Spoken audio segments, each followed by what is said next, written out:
માસિક ધર્મ વખતે એટલા બધા પીડાતા હતા કે મતલબ માસિક ધર્મમાં આવે ને એટલે એકદમ ગોટો વળી જાય, એકદમ ઊંધા ટાટિયા નાખીને આમ એટલું બધું એને થાય, સહન કરે. મેં એને કહ્યું આપણને તો અમારો વિષય નતો, તો મેં કહ્યું કે આટલી બધી તમને તકલીફ થાય, ચાલો દવાખાને જાય. તો ખાલી હું કરે નહીં. પછી મેં બહુ માથાકૂટ કરી તો કે આની દવા ના હોય. પછી આપણે બોલ્યા જ નહીં ક્યારે, તો બધાના અનુભવ હોય ને, બોલ્યા જ નહીં. શું કામે? કે મેં સ્વીકારી લીધું કે આ નેચરલ હશે, કુદરતી હશે, સહન કરવું પડતું હશે, થતું હશે. હવે અમને કોઈ દિવસ પુરુષને થોડું ફિલિંગ આવે એ વસ્તુ, પણ જ્યારે આ ન્યુટ્રિશન આવ્યું, આ હેલ્થ કાર્ડ આવ્યું, આ પ્રોડક્ટ ઘરમાં આવી, મસાલા આવ્યા, એ પછી એને પરમ શાંતિ થઈ ગઈ.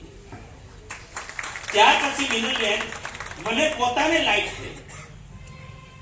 અને હું ઘણીવાર બોલ્યો છું, મારા વિડીયોમાં પણ તમે જોજો, ઘણીવાર ન્યુટ્રીચાર્જ વુમેન ને મેં દેશની માટે સંજીવની કીધી છે, મહિલાઓ માટે. આ ટેબ્લેટ ને, આ ટેબ્લેટ નથી, આ દેશની, આપણી દેશની મહિલાઓ માટે સંજીવની છે, સંજીવની.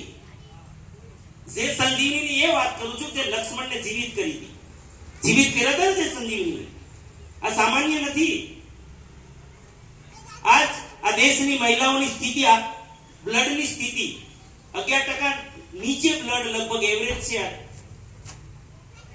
આ માઇગ્રેનની તકલીફ, સફેદ પાણીની તકલીફ, શરીર ધોવાઈ જાય છે, દેખાય તમે સ્વસ્થ છો, હેલ્ધી છો, વાસ્તવિક છો નહીં, થાકી જાવ છો.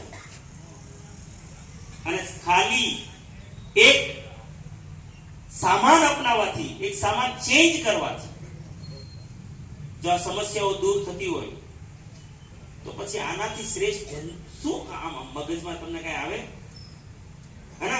તો હવે એ સામાન કહેવાનો મિનિંગ એ છે કે આરસીએમ સંસ્થા શું કામે આ સામાન બનાવ્યો.